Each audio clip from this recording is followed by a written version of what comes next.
नमस्कार, मैं हूं सत्यपाल और आप देख रहे हैं CWB हिंदी न्यूज। आज 19 जनवरी 2023 दिन गुरुवार। आइए सबसे पहले जानते हैं आज की मुख्य सुर्खियां। पशुधन किसान क्रेडिट कार्ड पर ले सकते हैं 3 लाख रुपए का ऋण, जानेंगे इस बड़ी खबर में। महिलाओं को स्वावलंबी बनाने के लिए दिया जा रहा है 3 लाख रुपए तक का ऋण, जानिए कैसे ले सकते हैं योजना का लाभ। कृषि भवन दिल्ली में आई डाटा एंट्री ऑपरेटर व मल्टीटास्किंग स्टाफ के पदों पर भर्ती। साथ ही आज इस खबर में जानेंगे कि कब तक आएगी पीएम किसान सम्मान निधि की 13वीं किस्त। हरियाणा ग्रुप सी के सीईटी के 10 उम्मीदवार रहे टॉपर, हरियाणा एसएससी ने कैटेगरी वाइज डाटा किया जारी। सोशल साइट्स पर रोज 7 घंटे बिताते हैं भारतीय, 70% बिस्तर पर ही नहीं छोड़ते मोबाइल, कम लाइक शेयर से मेंटल हेल्थ भी डिस्टर्ब। 3 राज्यों में चुनाव की तारीखों का ऐलान, त्रिपुरा में 16 फरवरी, मेघालय नागालैंड में 27 फरवरी को वोटिंग, सभी के नतीजे 2 मार्च को आएंगे। राजस्थान सरकार ने कोचिंग सेंटर के लिए जारी की नई गाइडलाइन, फेल होने पर बताने होंगे दूसरे कैरियर के ऑप्शन, वहीं कोचिंग छोड़ी तो लौटानी होगी फीस। न्यूजीलैंड से 4 साल बाद जीता भारत, पहले वनडे में 12 रन से हराया, सीरीज में 1-0 की बढ़त। और अब खबरें विस्तार से। पंजाब हरियाणा मौसम अपडेट। हरियाणा में चौथे दिन माइनस में पहुंचा पारा, पंजाब में भी 0 से नीचे। पंजाब और हरियाणा में कड़ाके की सर्दी पड़ रही है। हरियाणा में लगातार चौथे दिन तापमान माइनस में दर्ज किया गया, जहां लगातार 3 दिन से हिसार और महेंद्रगढ़ में न्यूनतम तापमान 0, तो वहीं बुधवार की अल सुबह गुरुग्राम में न्यूनतम तापमान 0 डिग्री सेल्सियस से नीचे दर्ज किया गया। गुरुग्राम में -0.2 डिग्री सेल्सियस तापमान दर्ज किया गया। वहीं पंजाब की बात करें तो पंजाब में भी तापमान 0 से नीचे रहा। लोगों को गुरुवार से ठंड से राहत मिलने की उम्मीद है। आगामी 21 से 25 जनवरी तक पश्चिमी विक्षोभ सक्रिय होने जा रहा है। इससे पूरे उत्तर भारत समेत पंजाब और हरियाणा में शीतलहर के साथ ओलावृष्टि की भी संभावना आंकी गई है। मौसम विभाग के अनुसार 21 से 25 जनवरी तक पश्चिमी विक्षोभ सक्रिय होगा, जिसके तहत पश्चिमी हिमालय क्षेत्र में बारिश की संभावना है। इस दौरान 22 से 25 जनवरी को पंजाब के कई इलाकों में हल्की से तेज बारिश होने की संभावना जताई जा रही है। वहीं चंडीगढ़, हरियाणा और पंजाब में 23 से 24 जनवरी को हल्की ओलावृष्टि की भी आशंका है। वहीं इस दौरान 30 से 40 किलोमीटर प्रति घंटे की रफ्तार से हवाएं चलेंगी। कृषि विभाग के अधिकारियों के अनुसार पाला सरसों की फसल के लिए हानिकारक है। पाला गिरने से सरसों की फली के अंदर का दाना खत्म होता जाता है, जिससे फसल का उत्पादन कम होता है। किसानों के तेवर हुए तीखे, गन्ने की छिलाई की बंद, बोले सरकार को 450 रुपए प्रति क्विंटल से कम गन्ना नहीं देंगे। राज्य सरकार द्वारा गन्ने का भाव बढ़ाने पर किसानों के तेवर तीखे हो गए हैं। किसानों ने 17 जनवरी से अपने खेतों में गन्ने की छिलाई बंद कर दी है और 20 जनवरी से पूरे प्रदेश में चीनी मिलों के गेटों पर ताले लगाकर अनिश्चितकालीन धरने पर बैठने की चेतावनी दी है। धरने पर बैठने के लिए किसानों ने गाँव अहुलाना स्थित चौधरी देवलाल चीनी मिल में भी टेंट लगा दिया है। सरकार द्वारा किसानों को गन्ने की अगेती किस्म का भाव 362 रुपए प्रति क्विंटल, मध्यम किस्म का 357 रुपए प्रति क्विंटल और पछेती किस्म का 352 रुपए प्रति क्विंटल भाव दिया जा रहा है। किसान सरकार से गन्ने की अगेती किस्म का भाव 450 रुपए प्रति क्विंटल मांग रहे हैं। किसान नेता भगत सिंह ने कहा है कि किसान सरकार को 450 रुपए प्रति क्विंटल से कम भाव पर गन्ना नहीं देंगे और अगर सरकार गन्ने का भाव नहीं बढ़ाएगी तो वे मिलों को गन्ना देने की बजाय गन्ने की खड़ी फसल में आग लगाना अच्छा समझेंगे। विधवा ने अगर पति के भाई से कर ली है शादी तो भी फैमिली पेंशन की हकदार, हाईकोर्ट का बड़ा फैसला। पंजाब एवं हरियाणा हाईकोर्ट ने स्पष्ट कर दिया है कि विधवा अगर पति के भाई से शादी करे तो भी वह फैमिली पेंशन की हकदार होगी। हाईकोर्ट ने यह फैसला एक सेना के एक पूर्व कर्मचारी की विधवा की याचिका पर सुनवाई करते हुए दिया। इसके साथ ही कोर्ट ने यह भी साफ कर दिया है कि उसे वह अन्य जीवित पात्र यानी उत्तराधिकारियों की देखभाल भी करनी होगी। हाईकोर्ट ने कहा है कि किसी ऐसे व्यक्ति की विधवा से भेदभाव नहीं होना चाहिए जिसकी मृत्यु सैन्य सेवा में ड्यूटी के दौरान हुई हो या फिर उसकी मौत तबीयत बिगड़ने के कारण हुई हो। अब किसानों ने हरियाणा के लिए अलग से हाईकोर्ट बनाने की मांग उठाई। केएमपी टोल प्लाजा पर जल और भूमि युद्ध के तहत किसानों का अनिश्चितकालीन धरना बुधवार को 14वें दिन भी जारी रहा। भारत भूमि बचाओ संघर्ष समिति के अध्यक्ष रमेश दलाल के नेतृत्व में किसानों ने अब हरियाणा के लिए अलग से हाईकोर्ट बनाने की मांग उठाई है। विदित है कि केएमपी एक्सप्रेसवे के साथ प्रस्तावित हरियाणा ऑर्बिटल रेल कॉरिडोर बनाने के लिए अधिग्रहित होने वाली जमीन के लिए मुआवजा 10 गुना करने की मांग की जा रही है। किसान नेता रमेश दलाल ने कहा कि जब हरियाणा पंजाब से अलग हो गए हैं, हिमाचल प्रदेश का भी अलग से हाईकोर्ट बना हुआ है, ऐसे में हरियाणा प्रदेश में अलग से हाईकोर्ट बनाने की मांग भी पूरी होनी चाहिए। हाईकोर्ट में न्यायाधीशों से लेकर प्रशासनिक नियुक्तियों में पंजाब का दबदबा है। हरियाणा प्रदेश के साथ भेदभाव और सौतेला व्यवहार किया जा रहा है। उन्होंने कहा कि हरियाणा के लिए हाईकोर्ट बनना चाहिए। इसके लिए केंद्र सरकार को चंडीगढ़ में उसके लिए जमीन भी देनी चाहिए। संस्कृत प्रेमियों को मनोहर सरकार का फिर तोहफा, 3.5 गुना तक बढ़ी संस्कृत साहित्यकारों की सम्मान राशि। हरियाणा के संस्कृत प्रेमियों के लिए नववर्ष में दूसरी बड़ी खुशी की खबर है। संस्कृत पढ़ने वाले छात्रों को छात्रवृत्ति राशि जारी होने के बाद अब मनोहर सरकार द्वारा संस्कृत विद्वानों और साहित्यकारों के लिए बढ़ाई गई सम्मान राशि पर वित्त विभाग ने भी स्वीकृति की मोहर लगा दी है। ऐसे में इस बार से पुरस्कार के लिए आवेदन करने वालों को यह लाभ मिलना शुरू हो जाएगा। लंबे समय से सम्मान राशि की बढ़ोतरी के इंतजार में संस्कृत साहित्यकारों के लिए यह किसी बड़े तोहफे से कम नहीं है। इसके अलावा सम्मान की नियमावली में भी फेरबदल किया गया है। सर्वोच्च सम्मान संस्कृत साहित्य अलंकार और हरियाणा गौरव के लिए अब आयु सीमा का बंधन हटा दिया गया है। वहीं छात्रवृत्ति अनुदान और वित्तीय सहायता योजना की राशि में भी कई गुना बढ़ोतरी की गई है। 8वीं कक्षा के विद्यार्थी भी कर सकते हैं बुनियाद पोर्टल के लिए आवेदन। प्रतियोगी परीक्षाओं के लिए कोचिंग फ्री मिलेगी। शिक्षा विभाग द्वारा फ्री कोचिंग देने के लिए शुरू किया गया बुनियाद पोर्टल 31 जनवरी तक खुला रहेगा, जिसका लाभ लेने के लिए 8वीं कक्षा के विद्यार्थी भी बुनियाद पोर्टल पर आवेदन कर सकते हैं। बुनियाद कार्यक्रम के माध्यम से सरकारी विद्यालयों के विद्यार्थियों को छात्रवृत्ति परीक्षाओं की तैयारी करने का मौका मिल रहा है। शिक्षा निदेशालय का सरकारी विद्यालयों के विद्यार्थियों को ऊपर उठाने का यह एक बेहतरीन प्रयास है। सरकारी विद्यालयों में पढ़ रहे विद्यार्थियों को विभिन्न प्रतियोगी परीक्षाओं के लिए सक्षम करने के उद्देश्य से बुनियाद कार्यक्रम की शुरुआत की गई है। इस योजना के तहत फ्री कोचिंग सुविधा दी गई है। इस कार्यक्रम के लिए राज्य के विद्यालयों में 8वीं कक्षा में पढ़ने वाले विद्यार्थी आवेदन कर सकते हैं। पोर्टल पर आवेदन करने की आखिरी तारीख की बात करें तो 31 जनवरी 2023 है। इसके बाद विद्यार्थियों की परीक्षा ली जाएगी और जो विद्यार्थी परीक्षा में उत्तीर्ण रहेगा उसे विभिन्न प्रतियोगी परीक्षाओं की निःशुल्क यानी फ्री में तैयारी करवाई जाएगी।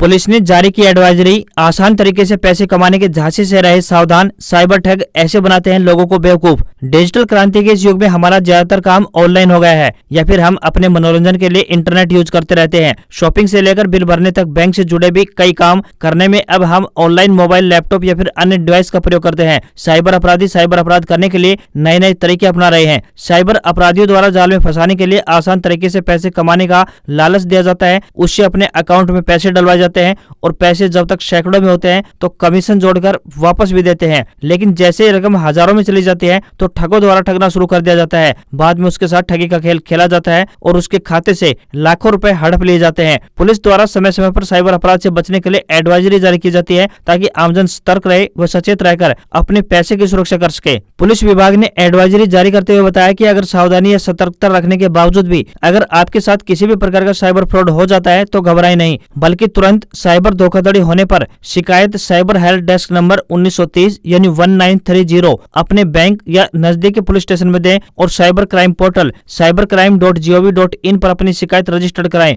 पुलिस अधीक्षक ने बताया कि 1930 पर कॉल करने से पहले आपको पीड़ित का नाम, मोबाइल नंबर, निकटतम पुलिस स्टेशन, जिला, बैंक का नाम, डेबिट राशि, खाता संख्या या वॉलेट, मर्चेंट, UPI ID जिससे राशि डेबिट की गई है, धोखाधड़ी कैसे हुई इसका संक्षिप्त विवरण का पता होना चाहिए। ये सब डिटेल्स लेने के बाद आपकी शिकायत दर्ज होगी तथा आपके पैसे का दुरुपयोग होने से बचा होगा। हरियाणा के पूर्व शिक्षा मंत्री जगदीश नेहरा का निधन, CM खट्टर समेत कई नेताओं ने जताया शोक। प्रदेश के पूर्व शिक्षा एवं सिंचाई मंत्री जगदीश नेहरा का निधन हो गया। वे कई दिनों से बीमार चल रहे थे। वह पिछले 4 दिनों से हिसार के एक निजी अस्पताल में भर्ती थे। पूर्व मंत्री नेहरा के निधन के बाद उनके समर्थकों में शोक की लहर दौड़ गई है। नेहरा के निधन पर CM मनोहर लाल खट्टर सहित सामाजिक, राजनीतिक व शैक्षणिक संस्थाओं के लोगों ने भी गहरा शोक जताया है। उल्लेखनीय है कि जगदीश नेहरा चौधरी भजनलाल व बंशीलाल की सरकार में कैबिनेट व राज्य मंत्री रहे। पूर्व उप प्रधानमंत्री चौधरी देवलाल व पूर्व मुख्यमंत्री ओम प्रकाश चौटाला के खिलाफ उन्होंने हमेशा राजनीति की और रोडी विधानसभा क्षेत्र से कई बार उन्होंने पूर्व मुख्यमंत्री ओम प्रकाश चौटाला के खिलाफ चुनाव लड़ा। उनकी ज्यादातर राजनीति देवीलाल व चौटाला परिवार के खिलाफ रही। साल 1982 से लेकर 1987 तक वे शिक्षा मंत्री रहे। मछली पालकों को दी जा रही है वित्तीय सहायता और तकनीकी मदद, आप भी उठा सकते हैं इसका लाभ। हरियाणा मत्स्य पालन विभाग द्वारा प्रधानमंत्री मत्स्य संपदा योजना के तहत मत्स्य पालकों को अनेक प्रकार की वित्तीय सहायता प्रदान की जा रही है। इन सब के अलावा मत्स्य पालकों को तकनीकी सहायता भी उपलब्ध करवाई जा रही है। मत्स्य पालन को बढ़ावा देने के लिए सरकार द्वारा अनेक योजनाएं क्रियान्वित की जा रही है। सरकारी प्रवक्ता के अनुसार इंटेंसिव फिशरीज स्कीम के तहत भी वित्तीय सहायता प्रदान की जाती है। इसके अंतर्गत एरिएटर की स्थापना पर अनुदान के तहत वास्तविक लागत सीमा 40,000 रुपए प्रति हेक्टेयर पर 50% तक लाभार्थियों को अनुदान प्रदान किए जाने का भी प्रावधान है।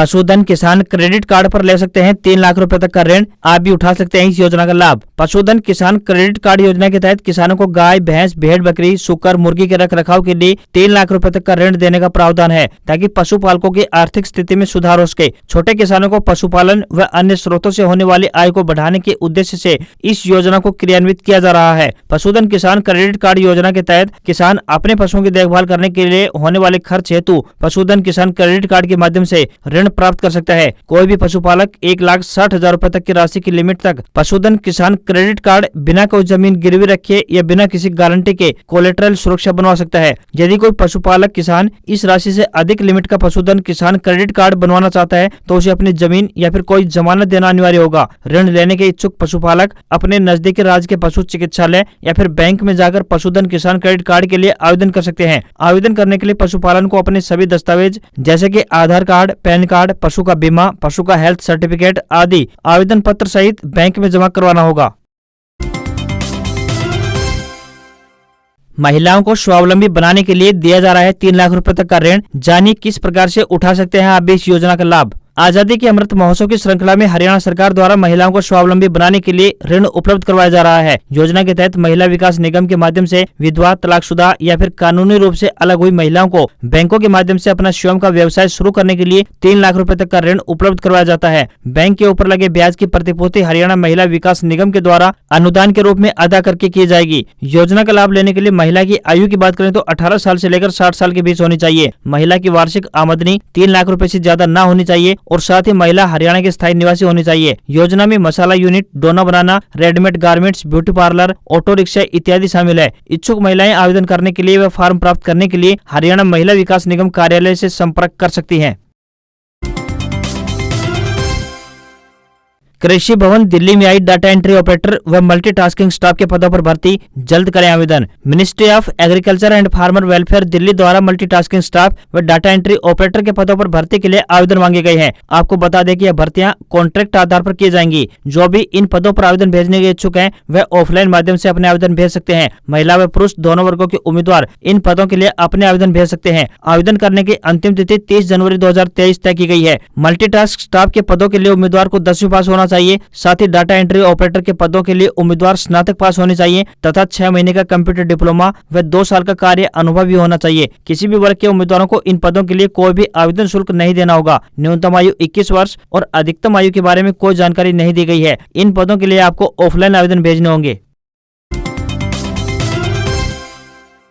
जल्द खत्म होगा किसानों का इंतजार, इस दिन जारी की जाएगी पीएम किसान सम्मान निधि की 13वीं किस्त। देश भर में लगभग 2 करोड़ से ज्यादा किसानों को पीएम किसान सम्मान निधि की 12वीं किस्त का लाभ नहीं मिला था। इसकी सबसे बड़ी वजह की बात करें तो किसानों के रिकॉर्ड सही न होना, अर्थात उनमें तमाम तरह की गड़बड़ियां पाई गई थी। ई-केवाईसी से लेकर जमीन के रिकॉर्ड तक तमाम विसंगतियों की वजह से हजारों किसान इस योजना के लाभ से वंचित रह गए थे। अब की बार इस कमी को दूर करने के लिए राज्य सरकारें भी किसानों के रिकॉर्ड को दुरुस्त करने में जुटी हुई है। ताजा जानकारी के मुताबिक अब इस योजना की 13वीं किस्त इस महीने यानी जनवरी में की संभावना कम है। वहीं उम्मीद जताई जा रही है कि फरवरी के पहले हफ्ते के बाद इस योजना की अगली किस्त जारी कर दी जाएगी। पीएम किसान सम्मान पोर्टल पर किसान का ई-केवाईसी पूरा होना जरूरी है। साथ ही किसानों का बैंक खाता भी आधार से जुड़ा हुआ होना अनिवार्य है। सीआईएसएफ में 451 पदों पर निकली वैकेंसी। 27 साल तक की उम्र के उम्मीदवार कर सकेंगे अप्लाई। 69,100 रुपए तक मिलेगी सैलरी। केंद्रीय औद्योगिक सुरक्षा बल यानी सीआईएसएफ ने कांस्टेबल, ड्राइवर और ड्राइवर कम पंप ऑपरेटर के 451 पदों पर वैकेंसी निकाली है। इसके लिए 10वीं पास उम्मीदवार सीआईएसएफ की ऑफिशियल वेबसाइट CISFrecruit.in पर जाकर 22 फरवरी तक ऑनलाइन आवेदन कर सकते हैं। इसके बाद फिजिकल टेस्ट के आधार पर उम्मीदवारों का सिलेक्शन किया जाएगा। भर्ती परीक्षा में सिलेक्ट होने वाले उम्मीदवार को पे मैट्रिक्स लेवल 3 पे स्केल 21,700 रुपए से 69,100 रुपए तक सैलरी दी जाएगी। उम्मीदवारों को 10वीं पास होना चाहिए। इनके अतिरिक्त पुरुष उम्मीदवारों की हाइट 165 सेंटीमीटर तो वहीं महिला उम्मीदवारों की हाइट 155 सेंटीमीटर से कम नहीं होनी चाहिए। उम्मीदवारों की उम्र 18 साल से कम और 27 साल से अधिक नहीं होनी चाहिए। आयु सीमा में केंद्र सरकार के नियमों के अनुसार छूट भी दी जाएगी। शेयर बाजार में तेजी, सेंसेक्स 390 अंक बढ़कर 61,046 पर बंद। 27 जनवरी से खुलेगा अडानी एंटरप्राइजेज का एफपीओ। भारतीय शेयर बाजार में तेजी देखने को मिली। सेंसेक्स 390 अंक बढ़कर यानी 61,046 के स्तर पर बंद हुआ। निफ्टी की बात करें तो 112 अंकों की तेजी के साथ 18,165 के स्तर पर पहुंच गया। सेंसेक्स के 30 शेयरों में से 23 में तेजी दिखाई दी। मेटल्स, बैंकिंग और फाइनेंशियल स्टॉक्स में सबसे ज्यादा तेजी रही। निफ्टी पर Hindalco, Tata steel, LT, UPL और विप्रो सबसे ज्यादा चढ़े, तो वहीं Tata Motors, Adani enterprises, HDFC life, UltraTech cement और बीपीसीएल में सबसे ज्यादा गिरावट देखने को मिली। वहीं सराफा बाजार की बात करें तो बाजार में सोने और चांदी में तेजी देखने को मिली। 24 कैरेट सोना 56,755 रुपए प्रति 10 ग्राम पर बंद हुआ। चांदी की बात करें तो ये 68,993 रुपए प्रति किलोग्राम पर पहुंच गई है। रुपया डॉलर के मुकाबले 44 पैसे मजबूत हुआ है। $1 का रेट 81 रुपए 25 पैसे के स्तर पर बंद हुआ। आज खबरों बस इतना ही। देखते रहिए CWB हिंदी न्यूज। नमस्कार।